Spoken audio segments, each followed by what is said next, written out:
Hello மக்களே, வணக்கம். This is me Pooja தேவி பிரேம்குமார். இவங்க வந்து ஸ்னேகா பார்த்திபராஜா.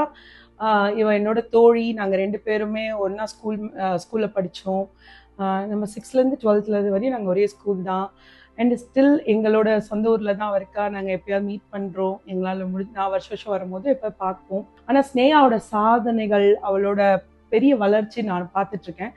இப்போ எனக்கு வந்து நம்ம மக்களுக்கும் சரி, நம்மளோட தமிழ் பெண்கள் ஆஸ்திரேலியாவுக்கும் சரி, இவளோட கருத்துக்கள், இவளோட அந்த வளர்ச்சி, இவ பெற்ற அந்த ஒரு பெரிய மதிப்புக்குரிய ஒரு சர்டிஃபிகேட், அதை பற்றி நான் பேசணும் ரொம்ப நாளாக நினச்சிட்டு இருந்தேன். பட் இப்போ தான் நாங்கள் உட்காந்து பேசுகிற அளவுக்கு ஒரு டைம் கிடச்சிது.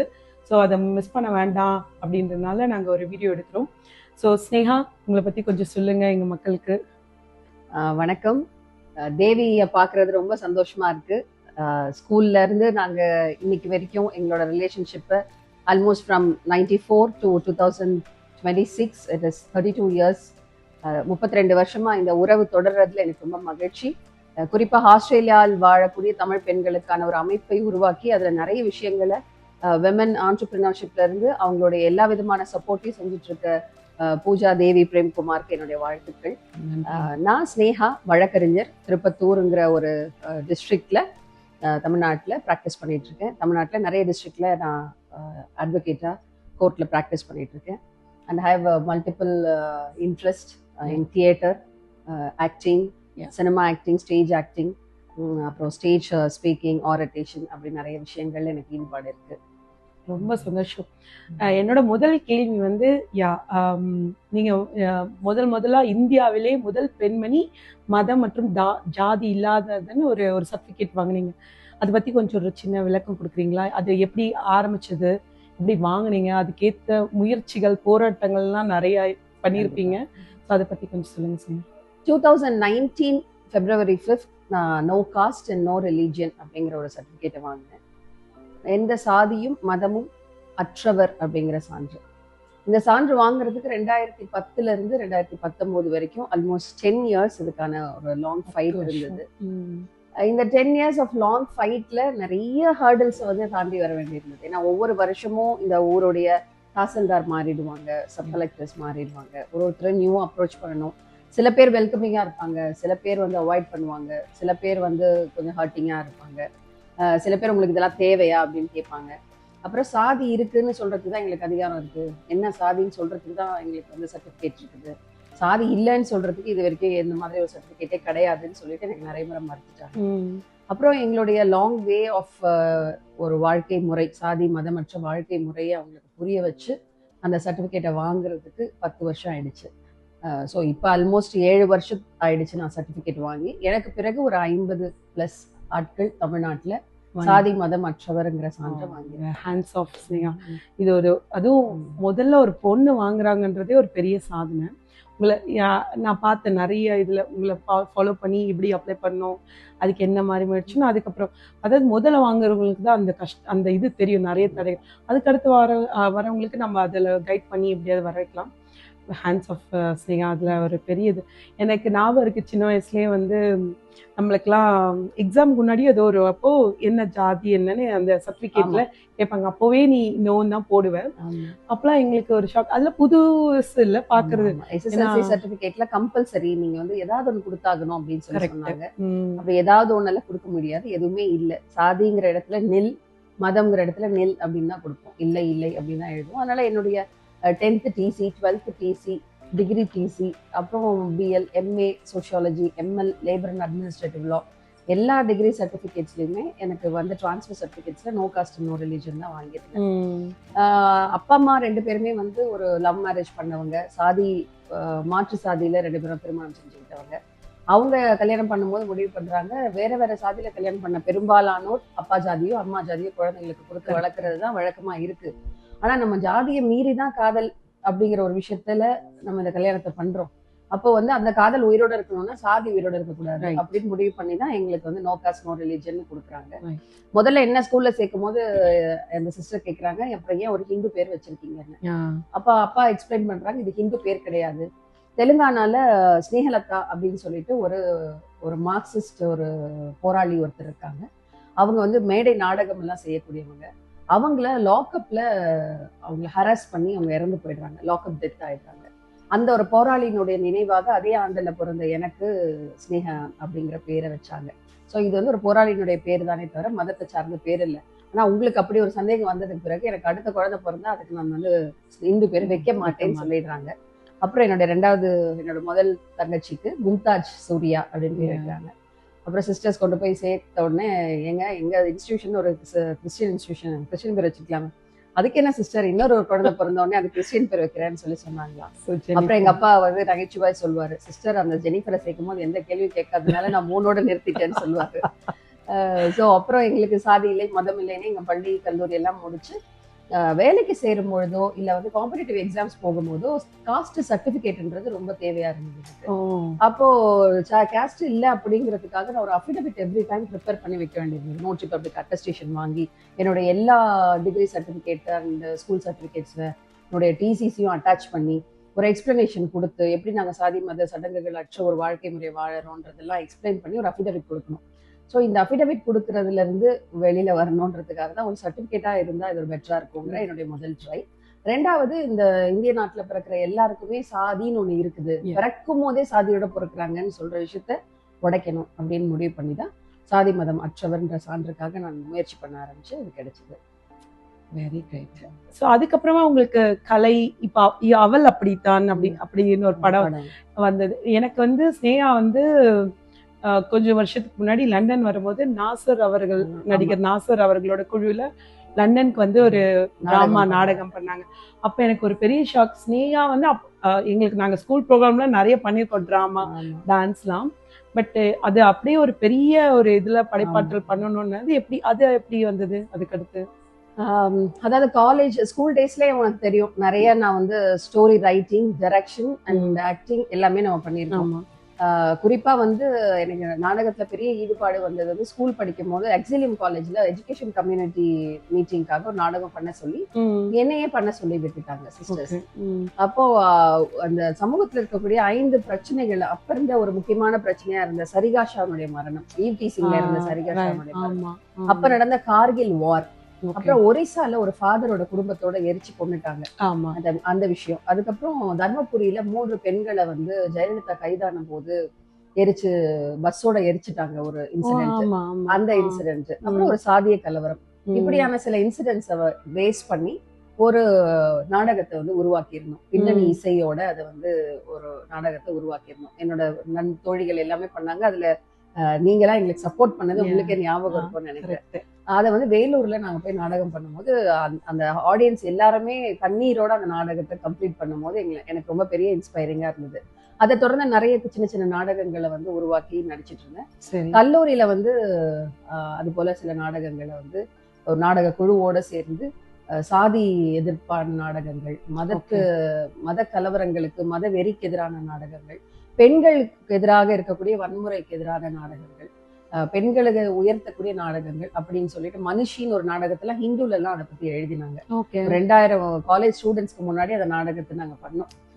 அந்த மாதிரி நிறைய பிளேஸ் பண்ணிட்டே இருந்ததுல எனக்கு வந்து நாடகம் பாக்குறதுலயும் நிறைய இன்ட்ரெஸ்ட் இருந்தது. ஸோ வெவ்வேறு நாடக குழுக்கள் பண்ற நாடகத்தை சென்னையில நான் பார்த்துட்டு இருந்தேன். ஒரு எதிர்ச்சியான சம்பவம், என்னுடைய கணவர் ஒரு நாடகவியலாளர், அவர் ஒரு எழுத்தாளர், அவர் முனைவர் பார்த்திபராஜா, தமிழ் பேராசிரியர், தமிழ் தூயநெஞ்ச கல்லூரியில தமிழ் துறை தலைவரா இருக்கிறாரு. அவங்க திருப்பத்தூருக்கு 2003 வந்தாங்க. நான் அப்ப சென்னையில படிச்சுட்டு இருந்தேன். அப்ப அவங்க நாடகம் பார்த்துட்டு எங்க அப்பா அம்மா எனக்கு போன் பண்ணி இங்க ஒரு நாடகக்காரர் வந்திருக்கிறாரு அப்படின்னு சொல்லி பேசினாங்க. அவரை மீட் பண்ணணும்னு எனக்கு விருப்பம் இருந்தது. அப்புறம் அவரை சந்திச்சேன். அப்புறம் நாங்க எங்க அப்பா அம்மா மூலமா தான் நாங்க அறிமுகம் வாங்கி ஒருத்தரை புரிஞ்சுக்கிட்டோம், தெரிஞ்சுக்கிட்டோம். அப்புறம் அவங்க தங்களோட விருப்பத்தை சொன்னாங்க. நாங்க அப்புறம் திருமணம் பண்ணிக்கிட்டோம். எங்க திருமணமும் சாதி மத சடங்குகள் அற்ற எந்த விதமான இதுவும் இல்லாத ஒரு புரட்சிகர திருமணம். வெறும் உறுதிமொழி எடுத்துக்கிட்டு தோழர் இன்குலாப் தலைமையில நடந்த ஒரு புரட்சிகர திருமணம். எங்க திருமணத்துக்கு பிறகு எங்களுக்கு 3 பெண் குழந்தைகள். அவங்களுக்கும் நாங்க வந்து சாதி மதம் மற்றவர்னு பள்ளியில சேர்த்திருக்கிறோம். பெரியவங்க பேரு ஆதிரை நஸ்ரீன், 2வது பொண்ணு ஆதிலா ஐரின், 3வது பொண்ணு ஆரிஃபா ஜெஸ்ஸி. ஸோ எங்களுக்கு எப்படி எங்க அப்பா அம்மா 3 மதத்துல பேர் வச்சாங்களோ நானும் வெவ்வேறு மத பெயர்களை மிக்ஸ்டா அவங்களுக்கு வந்து வச்சிருக்கேன். ஸோ அவங்களும் என் பிள்ளைங்களும் அவங்க நாடகத்துல நிறைய ஈடுபாடு உண்டு. தொடர்ந்து ஒரு 20 வருஷமா, எனக்கு கல்யாணம் 20 வருஷம் ஆகுது. 20 வருஷமா அவரோட நாடகத்துல நான் பயணிச்சுட்டு இருக்கேன். அவர் எழுதக்கூடிய நாடகங்கள்ல நான் வந்து அசிஸ்டன்ட் டைரக்டரா, காஸ்டியூமரா, அப்புறம் வந்து ஆக்டரா, ப்ராம்ப்டரா, எல்லா வேலையும் ஸ்டேஜ் செட் டெக்கரேட்டர் வரைக்கும் எல்லா வேலையும் அவருக்கு நான் பார்த்திருக்கேன். முக்கியமான கதாபாத்திரங்களா இப்ப சமீபத்துல பண்ணதுல வந்து திரௌபதி கதாபாத்திரத்தை, பாஞ்சாலி கதாபாத்திரத்தை, பாஞ்சாலி சபதம் அதுல வந்து பண்ணேன். அடுத்து வந்து கண்ணகி கதாபாத்திரம், சிலப்பதிகாரம், கலைஞரோட சிலப்பதிகாரத்தை 2 மணி நேர நாடகம் கலைஞர் நூற்றாண்டு விழாக்காக தமிழ்நாடு முழுக்க இருக்கக்கூடிய முக்கியமான மாவட்டம் சென்னை, கோயம்புத்தூர், திருச்சி எல்லா இடத்துலயும் அந்த நாடகம் பண்ணேன். லேட்டஸ்டா பண்ணது வந்து ஆடைன்னு சொல்லிட்டு ஓராள் நாடகம்.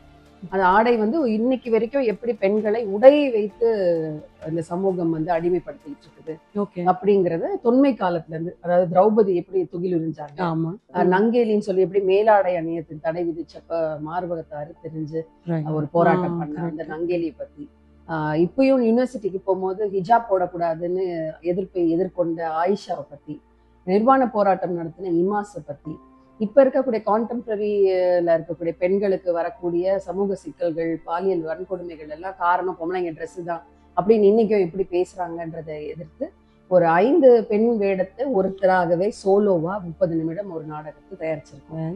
அது அவருடைய எழுத்துல வந்த விஷயம்.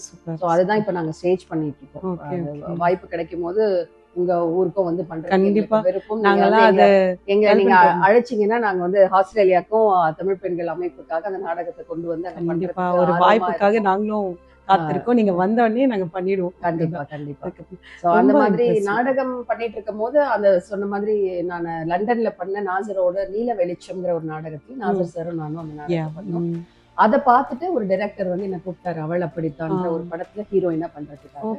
2022 வெளிவந்த படம் அது. 2022க்காக பெண்களை உயர்த்தும் சிறந்த திரைப்படம்ங்கிற தமிழ்நாடு அரசு விருது நம்மளுடைய டெப்டி சிஎம் உதயநிதி அவர்களுடைய கையால விருது வாங்கி. ரொம்ப சந்தோஷம். அதை பார்த்தோம், அது ரொம்ப நிகழ்ச்சியா இருந்தது. ஏன்னா எங்க கிளாஸ்மேட்டா இருந்த பொண்ணு ஒரு நாடகத்திலையும் சரி, இந்த மாதிரி ஒரு சமூக இதுலயும் சரி ஒரு உயர்ந்த விருது வாங்குறது வந்து எங்களுக்கு ரொம்ப பெருமை. இதெல்லாம் ஒரு நிகழ்ச்சிகரமானது. உங்களோட அதாவது ஆர்வத்தையும் உங்களோட அந்த ஸ்கில்லையும் இந்த மாதிரி ஒரு கலை இதில் கொடுக்கும்போது ரொம்ப பெருமையாக இருக்குது ஸ்னேகா அவங்கள பற்றி பேசும்போது. அதுக்கடுத்து வந்து இப்போ இருக்கிற சமூக சூழ்நிலை பற்றி நீங்கள் இந்த நாடகமாக சொல்லுங்க. இதெல்லாம் தவிர இப்போ இன்னும் அதாவது வெளிநாட்டில் வாழ்கிற பெண்களாக இருக்கட்டும், நம்ம நாட்டிலையும் இருக்கட்டும், இன்னுமே ஒரு குடும்ப சூழ்நிலையாக இருக்கட்டும், பொது சூழ்நிலையும் அவங்க ஒரு சிக்கல், ஒரு பெரிய மன அழுத்தத்துலையும் இருக்காங்க. சில பேர் எங்கிட்டையும் எனக்கு நிறைய டிஎம்ஸ் வரும், மெசேஜ் வரும், டைவர்ஸ் பற்றி, டொமஸ்டிக் வயலன்ஸ் பற்றி. சில பேருக்கு வந்தாலும் என்னால் அதெல்லாம் விட்டு போக முடியாது, எப்படி நான் எதிர்கொள்றதுன்னு கேட்கும்போது என்னால் முடிஞ்சு சொல்லுவேன். பட் ஸ்டில் நாம் ஒரு பெரிய ப்ரொஃபஷனல் இல்லை, நான் அதை கைட் பண்ணிட்டு இருக்கேன். பட் இந்த மாதிரி இடையூறுகளில் அவங்க எப்படி எப்படி எதிர்கொள்வது அப்படின்னு தான் எனக்கு ஒரு கேள்வி. நீங்க பீயிங் ப்ரொஃபஷனல் வந்து அன்றாடம் பெண்களுடைய சிக்கல்களோடவே நாங்க வந்து போயிட்டு இருக்கிறோம். அவங்க ஒவ்வொருத்தருக்குமான குடும்ப சிக்கல்கள், கணவன் மனைவி சிக்கல், மகனால மகளால இல்ல சமூகத்தால வரக்கூடிய சிக்கல்கள், அப்புறம் அடலசன்ட் சில்ட்ரன் அவங்க வந்து அவங்களுடைய அடலசன்ட் ஏஜ்ல வரக்கூடிய பாலியல் சிக்கல்களா இருக்கட்டும், உளவியல் சிக்கல்களா இருக்கட்டும், அப்படி நிறைய விஷயங்களை அன்றாடம் பார்க்க வேண்டியதா இருக்கு. ஒரே ஒரு விஷயம்தான், பெண்கள் வந்து அவங்க யாரு அப்படின்னு ரியலைஸ் பண்றது முதல்ல இருக்கணும்னு நினைக்கிறேன். அவங்க அப்படிங்கிறது இப்ப நான் அப்படிங்கிறது நாட் ஸ்னேகா, நீங்கன்றது நாட் பூஜா. இப்ப நான் அப்படிங்கிறது என்னன்னா, எனக்கு பின்னாடி ஒரு பெரிய வரலாறு இருக்கு. நான் யாருன்னா, இந்த பூமி பிறக்கிறதுக்கு காரணமா இருந்தவ, தாய் வழி சமூகத்தின் தலைமையேற்றவர்கள். ஒரு தாய் வழி சமூகம் தான் பெண்களுடைய சமுதாயம். அது முதல்ல வந்து பெண் தான் தலைமை ஏற்றிருக்காங்க சமூகத்துக்கு. நாடோடியா தெரிஞ்ச போது பெண் வழி சமூகமா இருந்து பெண் தலைமையேற்ற சமூகத்தினுடைய மூத்த குடியினுடைய ஒரு துளி நான் அப்படிங்கறத நான். கேட்க பெருமையா இருக்கு. அப்போ அதுக்கடுத்து நான் யார் அப்படின்னு பார்த்தா, சொத்து அப்படின்னு வரும்போது பெண்ணையும் ஒரு சொத்தாக உடைமையாக பார்க்கப்பட்டவள் நான். மதம்னு வரும்போது நீ வந்து தீண்டக்கூடாதவ, தீட்டு, நீ கருவறைக்குள்ள வரக்கூடாது, நீ வந்து இதுக்குள்ள வரக்கூடாது, அதுக்குள்ள வரக்கூடாதுன்னு மதத்தால ஒதுக்கப்பட்டவர். சாதின்னு வரும்போது நீ வந்து 4ஆம் பட்சமாக 5ஆம் பட்சமாக நீ ஒரு பொருட்டே இல்லை அப்படின்னு சொன்னவர். இனி கிட்டத்தட்ட தமிழ்நாட்டுல, தமிழ் மண்ல, தமிழ் பண்பாட்டுல 400 பெண்பார் புலவர்களுக்கு மேல இருந்ததாக சொல்றாங்க. அப்படி இருந்த ஒரு ரிச் எஜுகேஷனலி குவாலிஃபைடு விமன் இருந்த ஒரு சமூகத்துல பெண்களுக்கு படிப்பு எதுக்கு, ஏட்டுக்கல்வி கரைக்கு உதவாது, பொம்பளை சிரிச்சா போச்சு புகையில விரிச்சா போச்சுங்கிற பழமொழிக்கெல்லாம் ஆட்பட்டு அடுப்படியும் கணவனுடைய காலடியும் தாய்மடியும் கொடுக்கிற ஒரு பெண்ணாகவே உருவான அவ தான் நான். அப்புறம் அங்கிருந்து பல நூற்றாண்டு கால போராட்டத்துக்கு பிறகு முதல் தலைமுறை பட்டதாரியா வந்து அதுக்கப்புறம் ஒவ்வொரு கொஞ்சம் கொஞ்சமா படிச்சு இப்ப இந்த சமூகத்துல இன்னும் முதல் தலைமுறை பட்டதாரியா இருக்கக்கூடிய பெண்களுடைய ரெப்ரசன்டேட்டிவ் நான். சரியா? அப்போ என்னுடைய இந்த நிலைமைக்கு இப்ப நான் படிச்சு வந்திருக்கிறதுக்கு யாரெல்லாம் காரணமா இருக்காங்கன்னு தெரிஞ்சுக்கணும். நான் படிக்காம என் பாட்டி இருந்தாங்கல்ல, படிக்காம என் பாட்டியோட பாட்டி இருந்தாங்கல்ல, படிக்காம என் பாட்டியோட பாட்டி வந்து விதவைன்னு வெள்ளைப்புடவை கட்ட வச்சது, நீ வந்து நல்ல காரியத்துக்கு வரக்கூடாதுன்னு சொன்னது, 12 வயசுல கல்யாணம் பண்ணி கொடுமைப்படுத்தினதெல்லாம் இருந்ததெல்லாம் என் பாட்டி எல்லாம், அதெல்லாம் யார் பண்ணாங்கன்னு தெரிஞ்சுக்கணும். அப்ப இதெல்லாம் யார் பண்ணாங்க, அதுல இருந்து யார் நம்மளை விடுவிச்சாங்க அப்படிங்கறத தெரிஞ்சுக்கிறது தான் நான். ஸோ அப்ப அதெல்லாம் கடந்து வந்திருக்கோம்னா நம்மளுடைய ரெஸ்பான்சிபிலிட்டி என்ன? கிட்டத்தட்ட எத்தனையோ 1000 வருடங்களை கடந்து இன்னைக்கு ஒரு அட்வொகேட் ஸ்னேகா அப்படின்னு நிக்கிறதுக்கு காரணமா இருந்தவங்க யாரோ, அப்ப அந்த சமூகம் தான் நமக்கு காரணமா இருந்திருக்குன்னா அந்த சமூகத்துக்கு நம்ம என்ன திருப்பி கொடுக்க போறோங்கிற ரெஸ்பான்சிபிலிட்டியை நம்ம உணர ஆரம்பிக்கும் போது நமக்கு வர பெரிய வேற பிரச்சனையெல்லாம் குட்டியாயிடும். நீங்க எவ்வளவோ பெரிய responsibilities, you have to give back to your society what you have got. உனக்கு உன்னுடைய படிப்பை நீ யாருக்கு பயன்படுத்த போற? நீ செய்யற வேலைக்கும், நீ சம்பாதிக்கிற சம்பாதியத்துக்கும், நீ கட்ட போற வீட்டுக்கும், லோனுக்கும், குழந்தைக்கும், படிப்புக்கும், செலவுக்கும், உன்னுடைய எதிர்காலத்துக்கும் கிடையாது. இந்த சொசைட்டிக்கு you have to give back something. அப்ப அதுக்கான ஒரு பெரிய ரெஸ்பான்சிபிலிட்டி இருக்குது அப்படிங்கிறத உணர்ந்தா இன்னைக்கு சினிமா மோகத்துல கிளுகிளுன்னு நம்ம சுத்த மாட்டோம். இன்னைக்கு யாராவது நடிகர் பின்னாடி ஓன்னு கத்திக்கிட்டு ஓட மாட்டோம். இன்னைக்கு வந்து யாரெல்லாம் நம்மள மயக்குறாங்களோ அது பின்னாடி மயங்கி நிக்க மாட்டோம். யாராவது அழகா இருக்காங்கன்னு சொல்ல மாட்டாங்களான்னு அப்ரிசியேஷனுக்கு வெயிட் பண்ண மாட்டோம். என்னுடைய வேலைக்கு அங்கீகாரம் கிடைக்கல, ரெகக்னேஷன் கிடைக்கலங்கிறதுக்காக வீக் ஆக மாட்டோம். So how strong we are, என்ன மாதிரியான ரூட்ல இருந்து வந்திருக்கோம்னு நினைச்சோம்னாலே நம்ம வந்து நம்மளுடைய ஸ்ட்ரெஸ், டிப்ரெஷனு, ஃப்ரஸ்ட்ரேஷனு இந்த மாதிரி வார்த்தைகள்லாம் நமக்கு வந்து ஹிஸ்டரியில இருக்காது. அதெல்லாம் நமக்கு தேவையே இல்லை. ஏன்னா we have lot of duty to do. You have to appreciate yourself. You have to tap your shoulders on your own. நீங்க you have to realize yourself about, நீங்களே அதை ரியலைஸ் பண்ணணும். ஸோ அதெல்லாம் பண்ணக்கூடிய பெண்ணாக நீங்க இருந்தீங்கன்னா அப்ப நீ யார் அப்படிங்கறத நீங்க உணர்ந்தீங்கன்னா that is enough. இதுவே போதும். அவ்வளவுதான். ஒரு நல்ல பாயிண்ட் சொன்னீங்க. அதாவது நம்ம யார் பின்னாடியும் ஓடாம செலிபிரிட்டி மோகம் அண்ட் இந்த சொசைட்டி இந்த சொல்றாங்கல்ல, எங்களுக்கே நிறைய மெசேஜ் வந்திருக்கு. நான் புதுசாக ஊருக்கு வந்திருக்கேன், but there is a circle, அவங்களுக்குள்ள ஒரு சொசைட்டி, ஒரு ஸ்டேட்டஸ் சர்க்கிள்ஸ்னு ஒரு கேங் இருக்கு. இப்போ புதுசாக வராங்களோ இல்லை உனக்கு ஒரு ஸ்டேட்டஸ் இருக்கா, இல்லை நீ எப்படி ட்ரெஸ் பண்ணுற, நீ என்ன ஜாப் வச்சுருக்க, அதை பொறுத்து தான் தே let you in to the circle. அப்படிலாம் இருக்குது அப்படின்னு நான் அவங்களுக்கே சொல்லியிருக்கேன். இதெல்லாம் ஒரு மாயை. இன்னைக்கு நீ இருப்ப, நாளைக்கு இன்னொருத்தர் இருப்பான். இதெல்லாம் சர்க்கிள், அப்படி ஸ்டேட்டஸ் எல்லாமே வரும் போகும். பட் யூ ஷுட் நோ, நீங்கள் சொன்ன மாதிரி தான், நீ யாருன்னு கற்றுக்கோ. உன்னை அவன் வந்து மதிக்கிறதுல அவனா தானா வருவான் ஒரு நாள், நீ யாருன்னு ப்ரூஃப் பண்ணும்போது. So don't get in to this drop. எல்லா இடத்துலையும் எல்லாத்தையும் ஒன்று இருக்கும். அதாவது எப்பவுமே நம்ம கேர்ள்ஸ் வந்து they are trying to enter into a circle, they are not trying to create a circle. Right.